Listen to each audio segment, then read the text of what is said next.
Now, mga igsoon ining ikasiyam kaadlaw, kita gihulagwayan mahitungod sa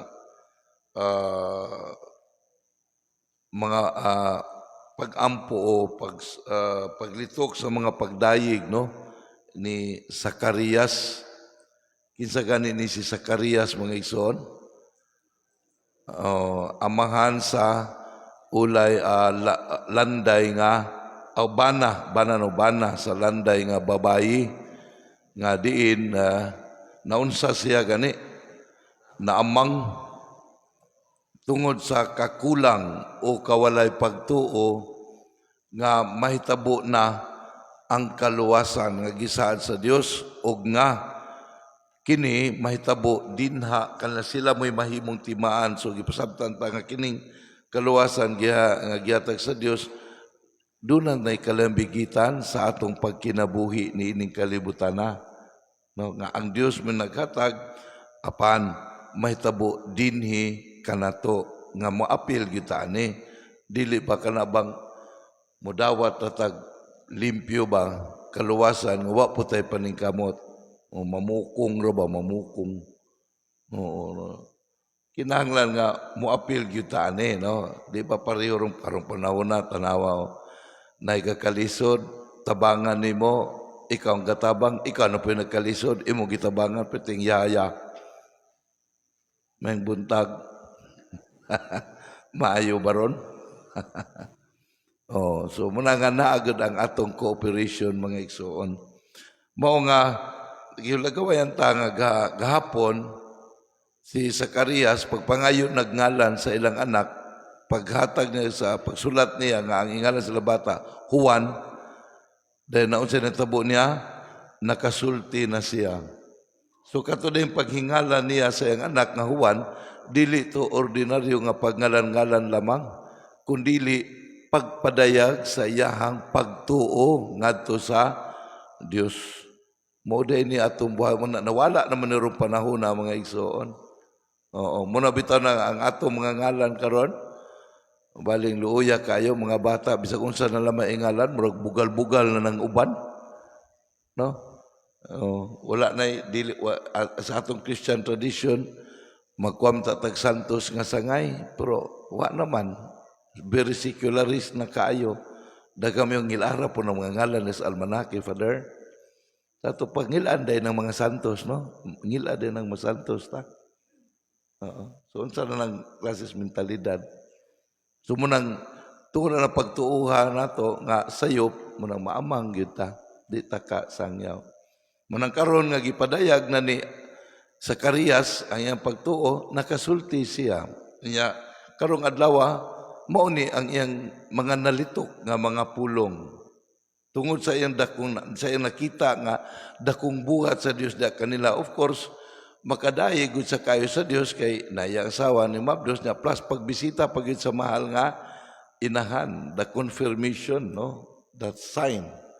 Munang atong aninawon kuno mga igsoon kining awit ni Zacarias on the first part sa iyang awit nagpasama sa mahal nga inahan ang birhen na kadumdum mo katong sa visitation katong giingnan si Maria nga bulahan ka sa tanang mga babayi. Nya karon nakita ni Maria ang dakong buhat sa Dios nagmihalad sa awit mo to ang ikapito ka adlaw na to.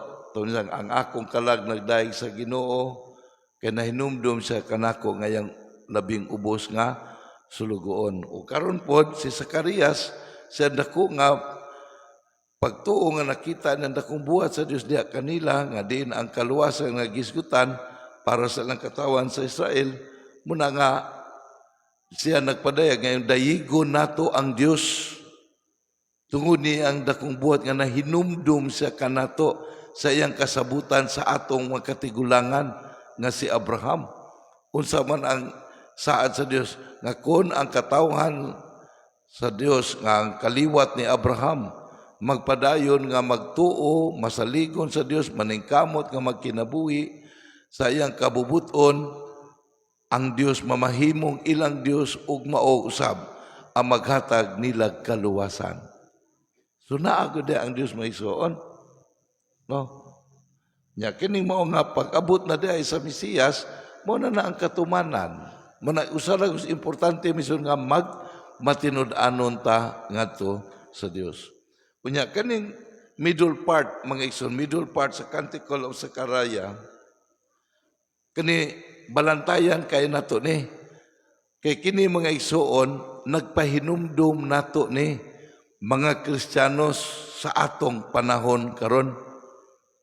Dako kay ni nga pagpahinumdum. Unsa iyang giingon atong balik ko na og minanagna si Zacarias para sa iyang anak. Unsa iyang giingon sa iyang anak? Og ikaw anak ko, tawgon ka nga propeta sa Dios nga labing halangdon. Mag-una ka sa Ginoo aron pag-andam sa iyang dalan sa pagpahibalo sa iyang katawhan nga maluwas sila pinaagi sa pagpasaylo sa ilang mga sala. So iyang gipropisay. Sa ato pa, nakahibalo man si Abraham o si Zacarias maison nga ang iyang anak, ang gisabak ni Isabel, dili man mao ang Mesiyas. Kundili katong gisabak ni Maria. So unsa may role sa iyang anak, muna iyang gisot nga siya maoy mahimo siyang propeta sa Dios. Unsa man ang propeta sa Dios nga mag-andam pag-abot sa Ginoo. Unya, unsa man ni kalambigitan nato maigsuon, dini gipahinumduman punta nga kitang mga Kristiyanos nga midawat ni Kristo, dili ta mga Mesiyas. Usara ang Mesiya, kinsa man si Kristo. Nanganong kaning pagpahinumdako kay mga igsuon, tungod kay ambot og muuyon ba mo nako, doon na tayo tentasyon nga kita magpaka-Mesiyas tas atong kaugalingon. Kanang giingon og messianic complex. Unsa man na nga buotang musulbad sa problema sa kalibutan sa atong kaugalingon nga sa ato lang kaugalingong kapasidad nga walay Dios. Munay messianic mga igsoon. Na magdali ra baguta. Wrong. Kung atong kaugalingon nga paningkamot atong buhaton sa unya walay Dios, di gyud nato na mahimo. Gisigi bitatag pahinumdum no kanang miunta nga we cannot do anything without God. Wala tay mahimo kung wala ang Dios. Kay kung ang atong kaugalingong pamaagi mga igsuon mo ay nunutan og sumbanan sa atong gipangandoy nga kaluwasan, dili gyud kaluwasan ang moabot nato, kundili mo samot na hinuon tag kaalaot. Mahatagan ta mog example atong iapil sa atong mga pag-ampo mga igsoon kay alam puon jud kaayo mison ang kalibutan nato ron. Ato iapil sa pag-ampo kaning gira sa Russia ug Ukraine, daghang kaayo mga naso, daghang na kayo nga mantag mahunong na malinaw na kay luoy kayong mga Ukrainians mga igsoon, perting gubaan na kaayo. Apan unsaon man pagsulbad ana, unsa man paghunong sa gira nga gisuplayan naman pug mga armas. Malinaw na pasukulon juga pagirahon juga. Malinaw lang na kung dunay panagsabot pagsinabtanay ngano unsa na unsa pagkaunsaan na. Mabitaw na nga gisgutan dinhi ipasangyaw ang kapasayloan nga magpasayloanay ang tawo. Kinaadi ang kalinaw. Mabitan ng kitang mga Kristiyanos, mga igsoon, instrumento ta sa Dios aron nga mahitabo kining kalinaw sa kalibutan pinaagi nato mga Kristiyanos. Nganong pinaagi nato mga Kristiyanos man? Kinaaman nato ang pagpasayloanay. Mabitan na ningon atong Ginoong Hesus, paghigugmaay kamo. Ingon nga ako na higugma kaninyo sa ato pa magtukod ta og katawhan, katilingban ug mahimo nasod katawhan nga maghigugmaay aron diya sa paghigugmaay Dunay kalinaw. Ngano man, naabay gahigugmaing gagira.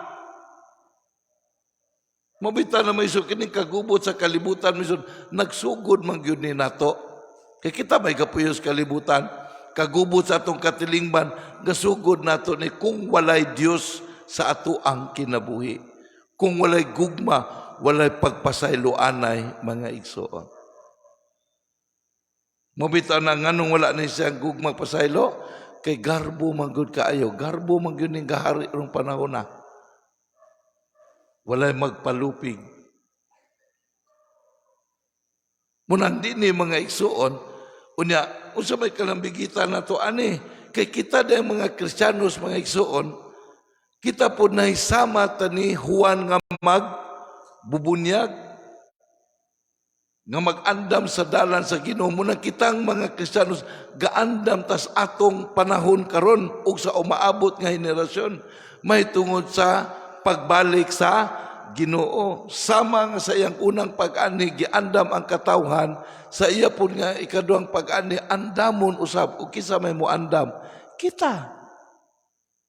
Mabitaw nang gipabunyagan nato ang atong mga anak, aron maandam sila, aron ini kadako na maghulma sila nga, mag-andam sa dalan sa Ginoo sa ilang kinabuhi. O sila na po ang magsunod nga henerasyon na ila pong andamon, hangtod kanus amo balik ang Ginoo. Pero di man nato ni mabuhat, mga igsoon, kung una, di takakita nining maong buhat sa Dios dini kanato, pinaagi dia sa mata sa pagtuo. Pure mind and reason, analysis, may son, walay mahitabo. Mobita nang the invitation gyud sa kalibutan nga unta muila balik ang kalibutan sa iyahang Dios ug magkinabuhi sa kabubuton sa Dios. And this is our mission, mga igsoon. Nganuman, because the mission of Christ is the mission of the church. Kinsa man ang church, kita nga mga binunyagan, katilingban sa mga binunyagan, mobita na gitawag taog mystical body of Christ. Ang lawas mistiko ni Kristo, tungod kay kitang mga binunyagan, kita man ang nagpaningkamot nga magkinabuhi ning kalibutana diya sa atong pagtuo sa atong Ginoong Hesus. Muna mga igsoon, manginaot kita nga nining ato pagsaulog sa misa aginaldo nga kita giandam sa ato nga paghandom sa Paskos pagkatao sa atong manunubos, dini unta atong saulugon ang sagrado nga paghandom nato sa pagkatao sa manunubos diya sa dakong pagtuo, aron dini unta malig-on ang atong pagsalig pagtuo ngadto kaniya, nga mao ang kaligunan sa atong pagpadayon nga magmaningkamot nga magkinabuhi sa iyang dalan sa kinabuhi ug pagtulunan sa kaluwasan, atong paglaom nga kini maghatod kanato sa Pinoy-anan sa atong langitnon nga Amahan ug maandam kita sa iyang pagbalik ngani. Amen.